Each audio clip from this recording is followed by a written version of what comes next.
If the front wheels of a car lose traction with the road surface while attempting to steer, the car enters a state known as understeer. Understeer is always bad and never intentionally used in any rally driving technique.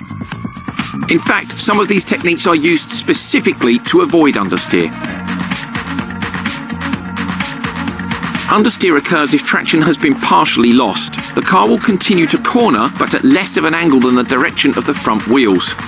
The car will feel like it is pushing forward.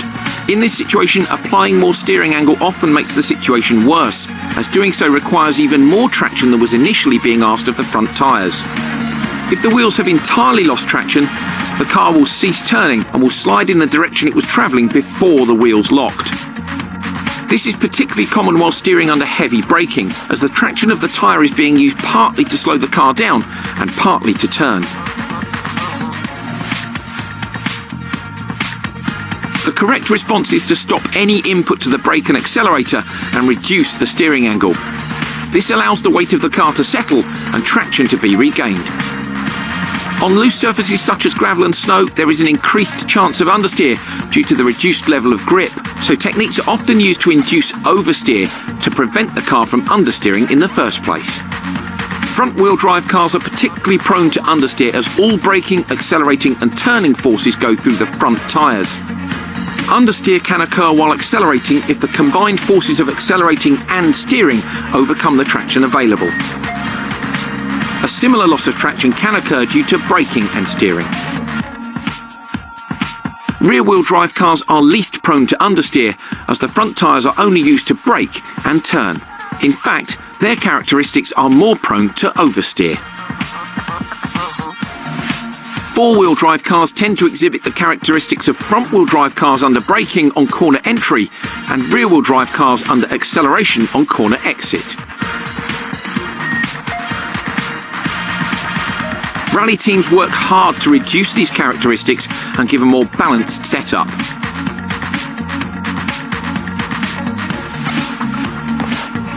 Remember, understeer is always bad. When rally driving, make sure you try and avoid it at all costs.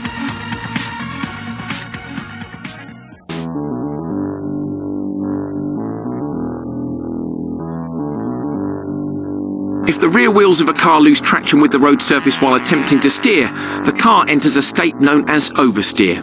This is when the angle of the car exceeds that of the steering input and the rear of the car steps out of line with the front. Unlike understeer, oversteer is often used as a technique to increase the speed at which corners can be taken. By proactively eliminating understeer, a higher exit speed can be achieved. How oversteer is induced and controlled depends on the type of drivetrain in the car. By definition, front-wheel drive cars do not have any drive to the rear wheels. Therefore, oversteer cannot be induced by applying the throttle, but can be induced by using weight transfer. Once a front-wheel drive car enters oversteer, the attitude of the car can be controlled by steering with opposite lock, accelerating, decelerating, or braking.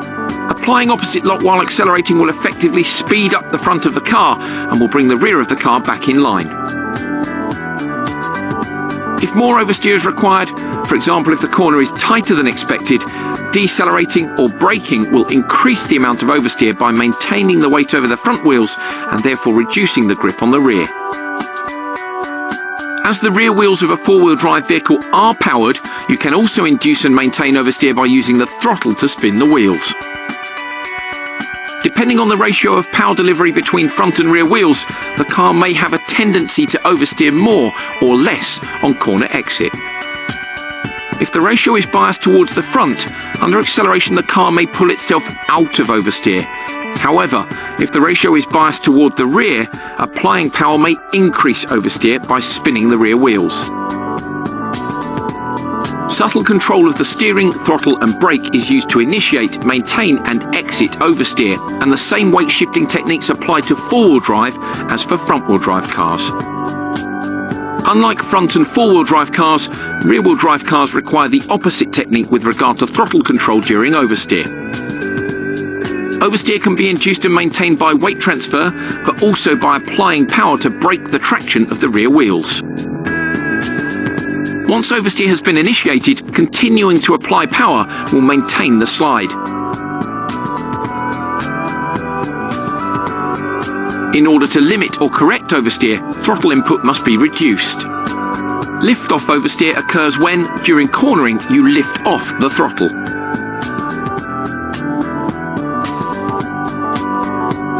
Because the car is slowed by engine braking, there will be a certain amount of longitudinal weight transfer, which will unload the rear tyres, causing them to partially lose traction with the road. In a front-wheel drive car, this weight transfer alone is enough to induce oversteer, because the front of the car is usually heavier than the rear.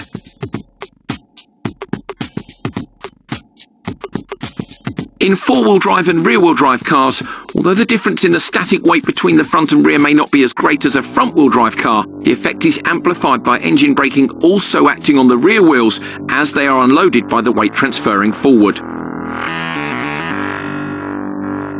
The key thing to remember is that oversteer is used as a technique to increase the speed at which corners can be taken.